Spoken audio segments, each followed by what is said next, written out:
Maqaa Abbaa, Ilma, Hafuura Qulqulluu, Waaqa tokkoo. Ameen. Waaqayyoon galateeffadhaa. Arjaadhaa'uu. Faarsaa Daawit boqonnaa 135 lakkoofsa 1.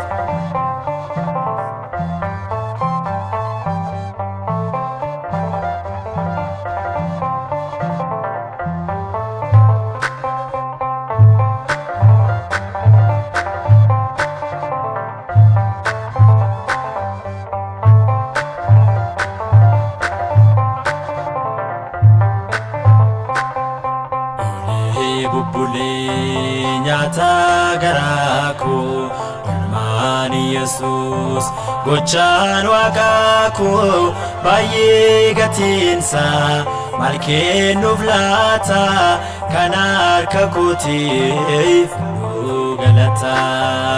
Olee bubbulee nyaata garaa koo olmaan Yesuus gochaan Waaqaa koo baay'ee gatiinsa maal kennuuf laata kan harka kootiif nu galata.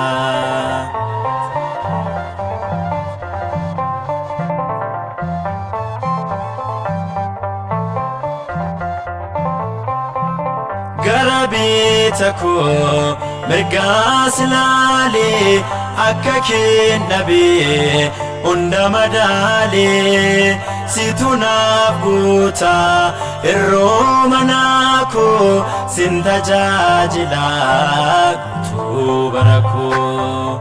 Olee bubbulee nyaata garaa koo olmaan Yesuus gochaan Waaqaa koo baay'ee gatiinsa maal kennuuf laata kan harka kootiif nu galata.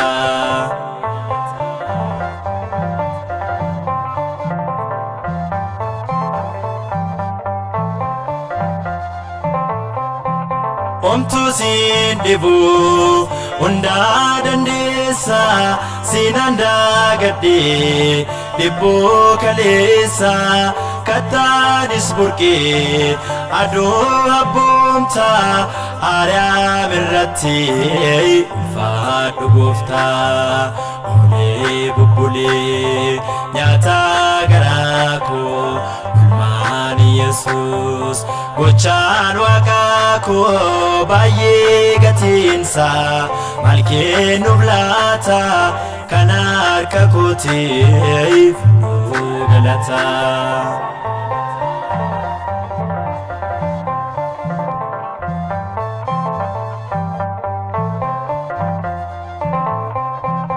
Ilmaan keef loltee laga ceesiftaa samiirra buuftee mannaa nyaachiftaa ati dhugumaa Waaqaa dhugaatii maqaan kaamu'uu ammaa dhumaatti.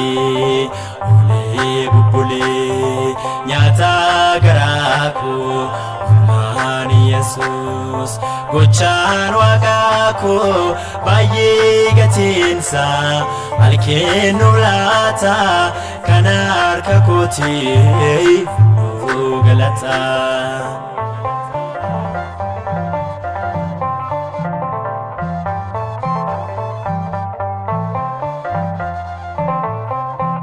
Akkan hin dooneef wabii naaf taate cubbuu koof jettee fannoo tolbaate dhiiga baaroo kee yaadee lapheen koo kanaaf si faarsaa irraa afaan koo.